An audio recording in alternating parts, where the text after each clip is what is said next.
On dirait le concert d'un orchestre philharmonique d'abeilles dans les profondeurs de la forêt de Loudima, département de la Bouenza, dans le sud du Congo. Mais, détrompez-vous, ce matin, les abeilles sont visiblement en colère. Leur quiétude a été troublée par le travail des apiculteurs. Généralement, les riverains, les paysans ne décolèrent pas contre ces insectes qu'ils considèrent, et je cite, comme des empêcheurs de travailler, de cultiver paisiblement, comme ils disent. Généralement, la riposte paysanne n'est pas proportionnelle à la menace des abeilles. Ils utilisent le feu, d'où ces complaintes en série des apiculteurs. Albertine Zewang, apicultrice à Bertois, au Cameroun. Alain Vuiti, apiculteur à Pointe-Noire, au Congo. Stanislas Bawé, apiculteur à Bertois, au Cameroun. Il y a d'autres qui font consciemment, puisque pendant la saison sèche, d'autres qui travaillent leur champ, bon, ils mettent le feu, ils défichent les champs, ils mettent le feu. Et puis le feu traverse aussi, ça arrive parfois dans nos sites. Donc si les populations de Loudima pensent que nous avons fait quitter les abeilles à Pointe-Noire pour venir les tuer, pour les empêcher de faire leur champ, c'est archi-faux. C'est un problème de haine et de jalousie. Les produits des abeilles proviennent du nectar des plantes. Lorsqu'il y a des feux de brousse, l'environnement est détruit et certaines ruches sont brûlées. Les abeilles quittent alors l'endroit où ils travaillaient. C'est donc contre ces difficultés que nous nous battons pour qu'on ne brûle plus les brousses autour de nous. De l'ignorance réagissent les apiculteurs, qui n'ont cesse de relever que c'est grâce aux abeilles notamment que nous devons assurer la sécurité alimentaire et la dynamique de la croissance de la forêt dans le bassin du Congo, entre autres régions. Alain Vuiti, apiculteur à Pointe-Noire, au Congo. Hubert Yompan, apiculteur à Bertois, au Cameroun. Romaric Gassedanga, apiculteur à Bangui, en République centrafricaine. Sans abeilles, pas de forêt, pas de nourriture.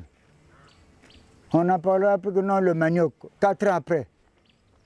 Et nous allons disparaître comme, comment on appelle ça, comme des mouches. Et c'est vrai, je vous l'assure. Chaque espèce végétale comme animale a besoin de s'accoupler pour se multiplier.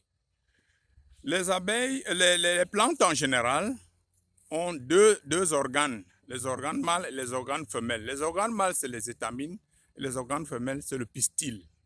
Pour que le pistil passe, pour que l'étamine passe au pistil pour féconder, il faut un agent. Cet agent, c'est l'abeille. L'abeille contribue à plus de 80% à la pollinisation des plantes à fleurs. Sans les abeilles, beaucoup de plantes vont fleurir et ne porteront jamais de fruits. Et s'ils ne portent pas de fruits, ça veut dire que la régénération des arbres est compromise en général. L'apiculture contribue à très grande échelle à la protection de l'environnement.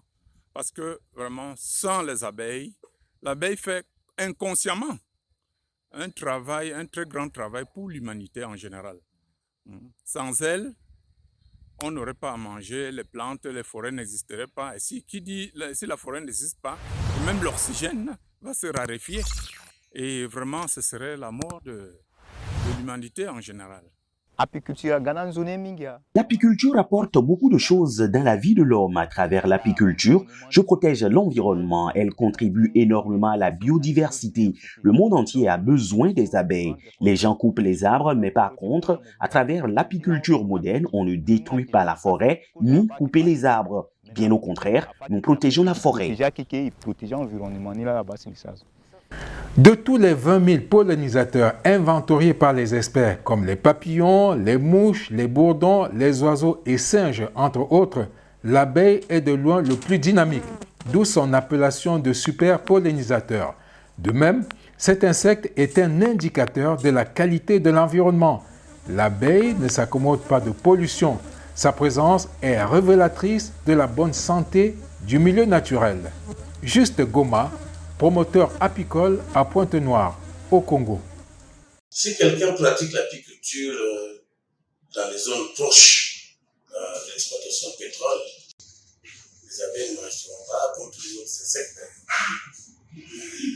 Nous sommes à Pointe-Noire. Dans les années 1965-70, il y avait beaucoup de papillons par ici. Mais vous ne verrez plus de papillons.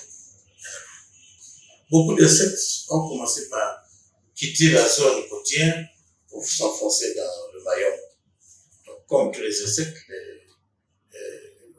l'abeille n'aime pas aussi la pollution, les odeurs et tout ça. Au-delà des services environnementaux, l'abeille est susceptible de contribuer à l'amélioration des conditions de vie des populations grâce à la production de miel.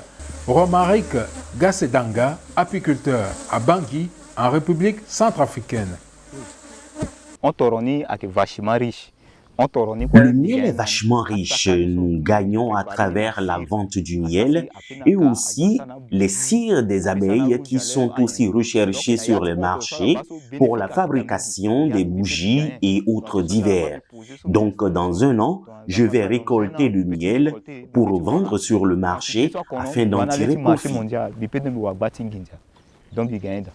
D'aucuns n'hésitent pas à mettre le miel et le pétrole sur la balance. Juste Goma, promoteur apicole à Pointe-Noire, au Congo. Vous savez, le baril de pétrole a une capacité de 159 litres. Le baril de pétrole. Bon, les 159 litres, si vous les vendez, le baril là, vous le vendez, bon, au plus cher aujourd'hui, c'est peut-être 100 000 francs le baril. Mais si vous mettez 159 litres de miel dans un baril, et vous le vendez même au plus petit, plus de 5 000, et vous savez ce que ça fait? Ça fait 7 fois, 8 fois plus que le baril de pétrole. Que dire alors de l'apithérapie, les soins par les produits de la ruche? C'est une médecine alternative en réelle progression dans le monde. Hubert Yopan, apiculteur à Bertois, au Cameroun. L'apithérapie, ça veut dire que le soin, c'est-à-dire que le soin avec les produits de la ruche est en passe de devenir une grande branche de la médecine. Parce que tous les 6 produits de la ruche sont en fait des médicaments. En commençant par le miel qui a 70% médicaments et 30% aliments seulement. Nous avons la propolis qui est un antibiotique, antiviral, antifongique et ainsi de suite. Nous avons la cire qui participe beaucoup à la fabrication des produits de beauté, des cierges, les masques, ainsi de suite. Nous avons le pollen qui décuple la mémoire. Nous avons la grande gelée royale qui renforce les défenses de l'organisme. Le venin d'abeille est un produit qu'on venait de découvrir. Il y a déjà des machines pour stimuler l'abeille pour qu'elle produise son venin. Ce venin, on l'utilise pour traiter la sclérose en plaques et surtout les rhumatismes. Il suffit d'injecter dans l'articulation qui est touchée et puis instantanément, on trouve la guérison. Les bénéfices écologiques, socio-économiques et thérapeutiques de l'apiculture sont réels, mais largement ignorés chez les riverains du bassin du Congo, le deuxième poumon du monde après l'Amazonie. Tout le défi pour les autorités et les citoyens est de mettre en exergue ces avantages, l'objectif étant d'orienter désormais la population vers ces ressources et par ricochet de minimiser la pression sur l'exploitation forestière et de donner ainsi une chance à la préservation de la forêt dans le bassin du Congo.